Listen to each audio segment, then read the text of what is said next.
Ngayong araw na ito mga bossing ko, ay siya mga bossing, positive lamang.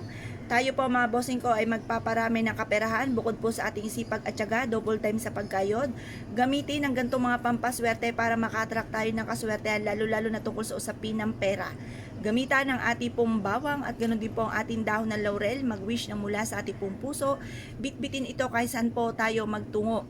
Ngayon po mga bossing, para i-adya tayo kung saan lagi tayo suswertihin, maghanda po kayo ng ganito. Ito po 100 pesos ang aking gagamitin. Ito ay violet, anti-stress mga bossing, para hindi tayo ma-stress. Kasi pag tayo na-stress, lalong lalayo ang swerte. Kapag po tayo hindi stress, lalapitan naman tayo ng kaswertihan. Ganito po inyo pong gagawin, 6:30 or kaya po alas 7, harap sa may silangan.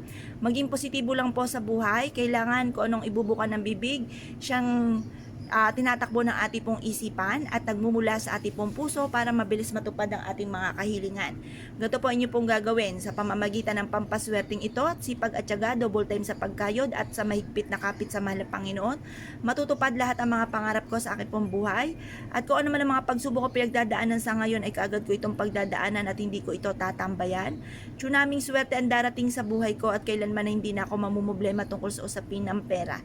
Magsusunod-sunod ang dating ng pera sa akin at kailanman kung ano man ang aking mga pinapangarap ay kailanman na hindi ito maudlot at dito na ako yayaman sa aking mga pinapangarap.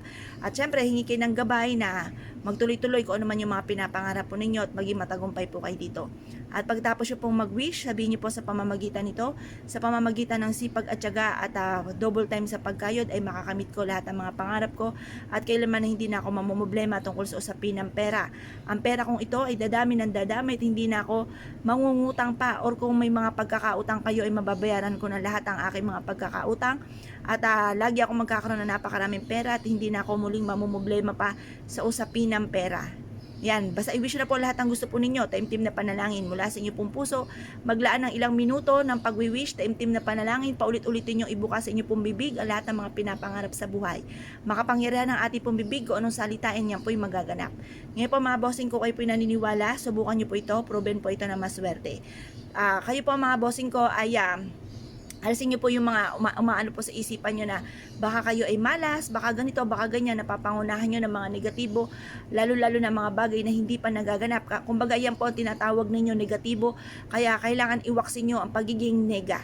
Sabihin nyo po na makakamit nyo lahat ang mga pangarap nyo at huling paghihirap na po ito at kailanman na hindi na kayo maghihirap pa.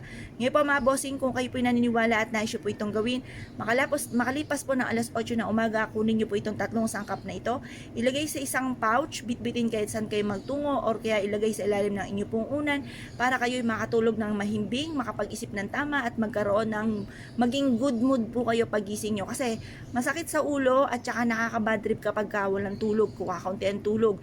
Hindi ka makapag-isip ng tama, kaya mas mainam laging maganda at masarap ang tulog po ninyo upang sa ganon makapag-isip ng tama at lapitan ng kaswertihan. Kaya kung kayo pinaniwala at nais po itong gawin, good luck po sa inyo po lahat.